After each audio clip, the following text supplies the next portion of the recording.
And we're on to lesson two, so welcome. In this lesson, I'm going to walk through how to overcome common barriers to posting on LinkedIn as well as becoming more visible. And to be clear, I did not want to start posting on LinkedIn. I've said this before in my post, but I was always a lurker, never a poster. I just didn't feel like I had much to say, and I also didn't want to be judged, whether by my bosses or my coworkers, because I was employed at the time, but in general, just didn't really feel the need to put my thoughts and my opinions and my strategies out there. However, once I started my business, I realized that I would obviously need to be more visible, and with that, I had to overcome a lot of these barriers. And what's interesting is that a lot of the barriers that I personally had, I found that other folks that I've met with in my coffee chats and just talking with people on LinkedIn, that they had a lot of the same common barriers as well. So, one, it was helpful to know that I wasn't alone. But two, if I and others that I've spoken with have these barriers, then you might have them as well. So, I wanted to address them in this lesson. And so, with that, let's break it down. So, common barriers to posting on LinkedIn. First is lack of time, not sure what to post about, a general dislike, or just not being a fan of social media, which is totally fair. And lastly, and this is probably the biggest one, is a fear of being judged or looking stupid. So I'm going to break down each of these to give you some strategies and tips to overcoming them. All right, so let's address the first one, lack of time. This was my thing too. My thought process was that I'm busy doing actual work. I don't have time to talk about the work as well. But I knew that when I started my business that I should probably get a posting strategy in place so that I could be more visible while still doing the actual work. I had this mindset of it was either or, that it couldn't be and. However, you can combine both. It just requires being a little bit more strategic with your time. So when I was first starting out, I created a time block for myself where I would start my day 30 minutes earlier and I would use those extra 30 minutes to write. And I gave myself a goal that whatever I had by 9 a.m. is what I would post. That was a little chaotic. I was literally winging it every single day because the thought of creating posts in advance stressed me out for some reason. I don't really understand it either. But my process looks a little bit different now. It's less chaotic, it's less fly by the seat of my pants. So I have a dedicated time block of about an hour. Sometimes it extends to an hour and a half each week where I write out all the posts for the upcoming week. What I've also found is that because I have a recurring appointment, I have a recurring practice, I've gotten a lot faster at creating posts because I'm consistently practicing. So whereas it used to take me 30 minutes Monday through Friday, which was 2.5 hours per week, it now takes me 1 to 1.5 hours per week to create the same amount of posts. So my recommendation is to set aside an hour per week. Don't do what I did where you just kind of wing it every morning. Set aside an hour per week and just see how far you get with drafting posts for the future. And in the upcoming lessons, I'll also be covering how to come up with ideas, so that should help quite a bit. And I also cover how to structure your LinkedIn post and provide some writing tips. So all of that, all of the lessons in this module should really help address the lack of time component, but also the next barrier, which is not being sure what to post about. So like I said, an idea bank helps so much, and we'll fully cover this in lesson 4, but I, at least in this lesson, wanted to outline some ways and ideas for you to find some inspiration for your posts. So it could be recent meetings or conversations you've had. Is there a problem that somebody came to you to solve? Did you come up with ideas in a meeting? Any actual experience you've had makes it really easy to come up with post ideas. And with that, any campaign strategies you're testing currently or have tested in the past, along with results from those tests.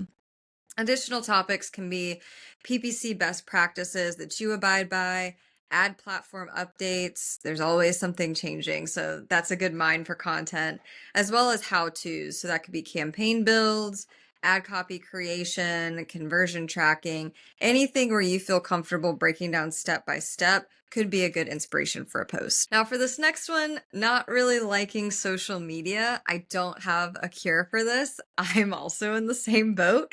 So just know at least you're not alone.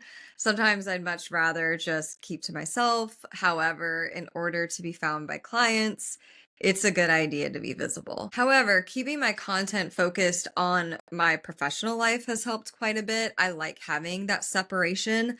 So if you're in this boat of not really being the biggest fan of social media, I would just say to think of it like a tool in your client acquisition toolkit.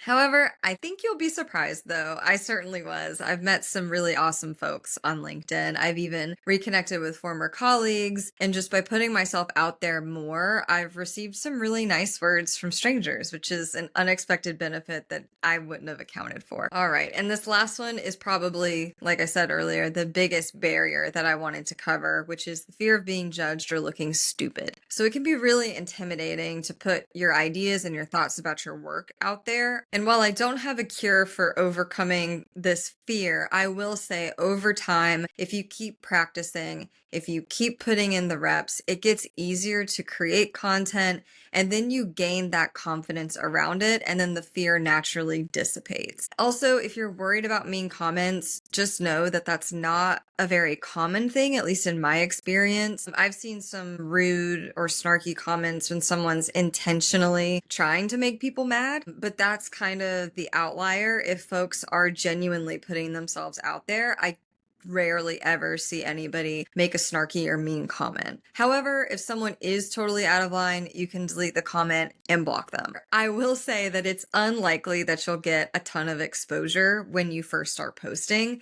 And while that might sound like a giant bummer, it's actually a good thing in my opinion, because it allows you to experiment and practice without worrying about a ton of people seeing it. And another thing that I tell people often is that there are probably only a handful of people who you are actually worried about judging you and seeing your posts. For me, there were about 5 people. And my tip here is that you can proactively block them so that they will never see any of these posts that you start creating. So if only a handful of people are holding you back from putting yourself out there, you're giving those people a lot of power.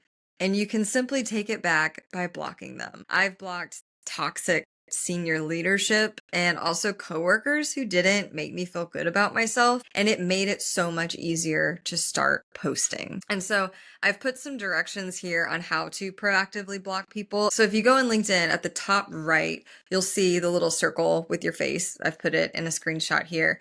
If you click that, you'll see your account and then a bunch of settings below it. So click settings and privacy. That'll open up your big settings section. And under visibility, you'll have this option or this section where it says blocking.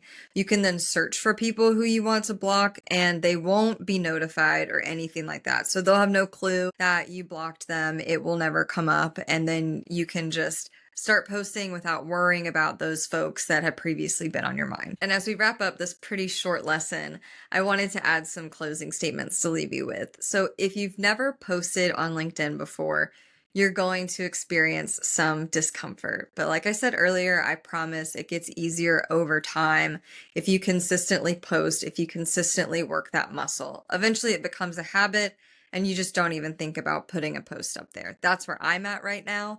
But for probably the first 3 months of me posting, it definitely felt a little uncomfortable. Now, a year and a half later, it's just something that comes naturally to me.